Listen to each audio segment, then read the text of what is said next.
Hey, no, it's hot like the sun hot. It's so hot, you wish you had an ice chest just to lay on. Stay tuned today. We're going to be talking about 10 ways to reduce your air conditioning. Luckily, you're probably listening to this and thinking, not everybody has air conditioning. It's true, but a lot of people today do have and enjoy air conditioning. It depends on where you are, but if you're listening to this, you're probably trying to figure out how to reduce your air conditioning bills, and that's what we're talking about. Number one, dial up your temperature. Now, that might seem counterintuitive, but at the end of the day, it really isn't, because you're being more efficient.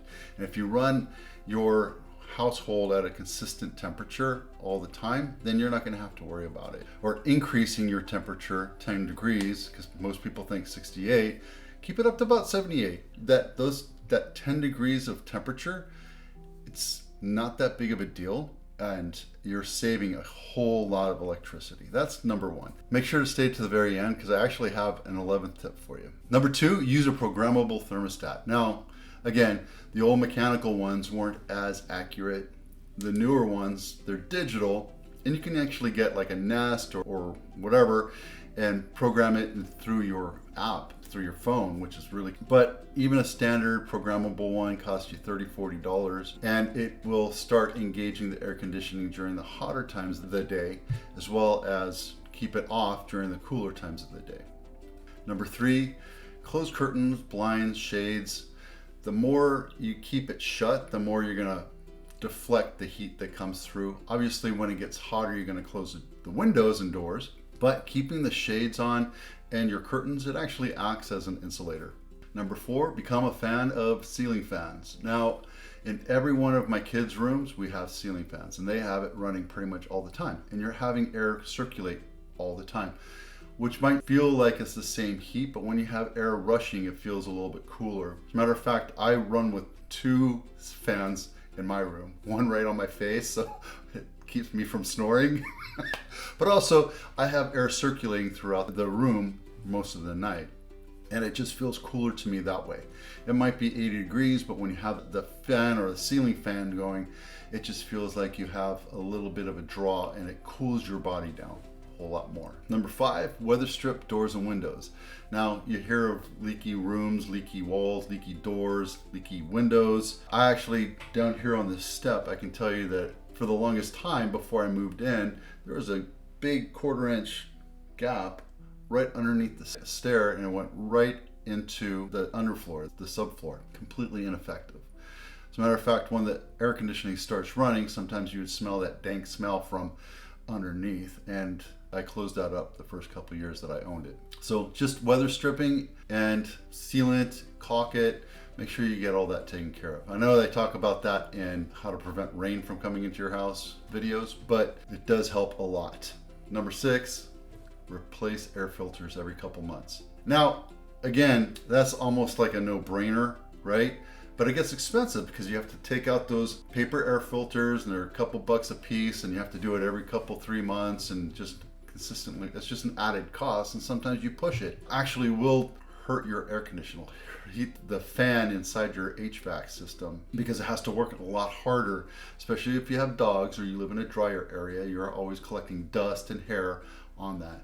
A way to save money on that, believe it or not, is I actually have a plastic, it's reusable. I hose it down, shower it down, and use soap to get rid of all the dirt and all the hair, and I reuse it every 3 months. And it's a little more cost effective, it's better for the environment, so I'm always redoing it. And you can go to Home Depot or Lowe's, you'll see that they have these plastic things that you can cut and custom fit to your ducts. Number seven, reduce indoor heat by cooking outside. Now, summer is when you have barbecues, etc., and that's a typical thing.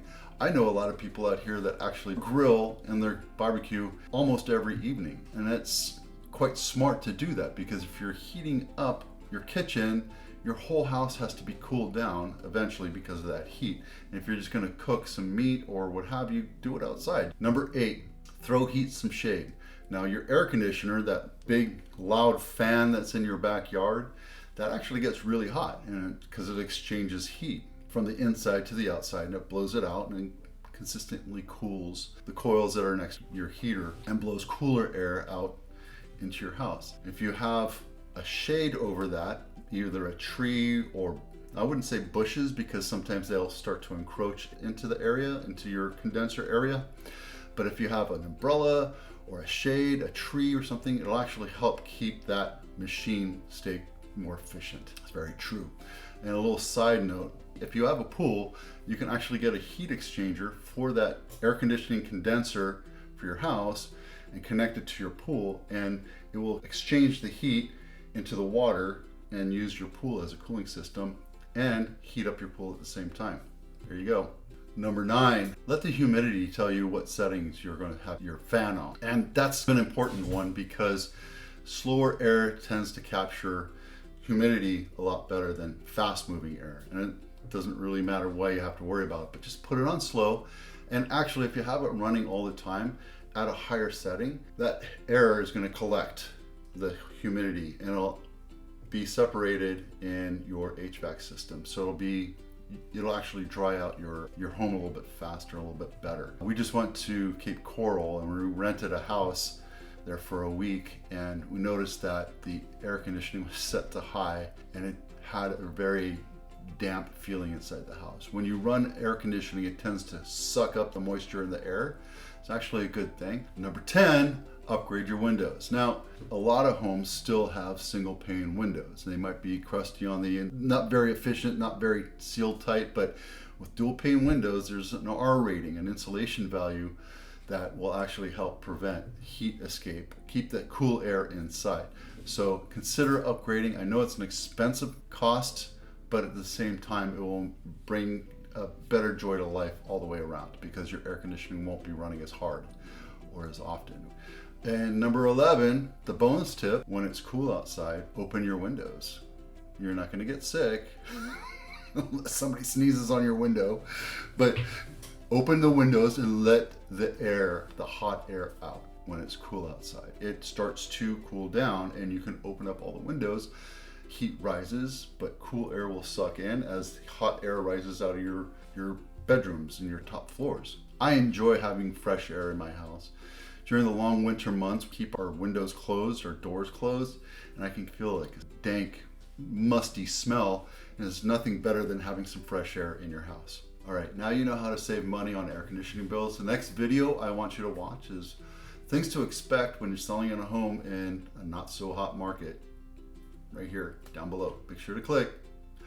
I'm Vito Scarnecchia with the Abitano Group, powered by Compass. We'll see you out there.